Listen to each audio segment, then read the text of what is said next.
చాలామంది వాళ్ళు బాధలో ఉన్నప్పుడు, లేదంటే వాళ్ళని ఎవరైనా బాధ పెట్టినప్పుడు, కంటిన్యూయస్‌గా వాళ్ళు సఫర్ అవుతూ ఉన్నప్పుడు చేసే ఫస్ట్ పని ఏంటో తెలుసా? ఫేస్‌బుక్, ఇన్‌స్టాగ్రామ్, వాట్సాప్ ఫ్రీగా దొరికేసాయి కదా! ఇష్టం వచ్చినట్టుగా స్టేటస్ కొటేషన్స్ బాగా దొరుకుతాయి ఆ టైంలో. సో, కొటేషన్స్ పెట్టుకుంటూ ఉంటారు. అండ్ ఇంకొక వైపుగా కాయిన్‌కి 2 వైపులున్నట్టు, ఇంకొక వైపుగా ఎలా మాట్లాడతారనంటే, లేదండి నేను వాళ్ళందరిని క్షమించేసాను. అసలు వాళ్ళ గురించే నాకు తెలీదు.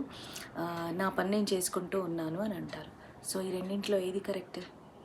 యాక్చువల్లీ ఇలాంటి పనులు చేస్తే జస్ట్ ఐ హేట్ ఇట్. ఎందుకు అనంటే, నువ్వు నిజంగా మంచివాడివి లేదా మంచిదానివి అని ప్రూవ్ చేసుకోవాలి అనుకుంటే, no need to put everything కదా! Instead do this. నా లైఫ్ బాగుంటుంది. ఈవెన్ ఎవరైనా కూడా నన్ను బాధించినా కూడా నా లైఫ్ చాలా బాగుంటుంది అని క్లెయిమ్ చెయ్యు. మేనిఫెస్ట్ చెయ్యు.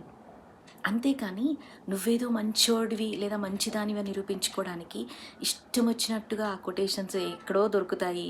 అవి పెట్టేసుకొని నువ్వు సెల్ఫ్ సాటిస్ఫై అవుతే ఎలా?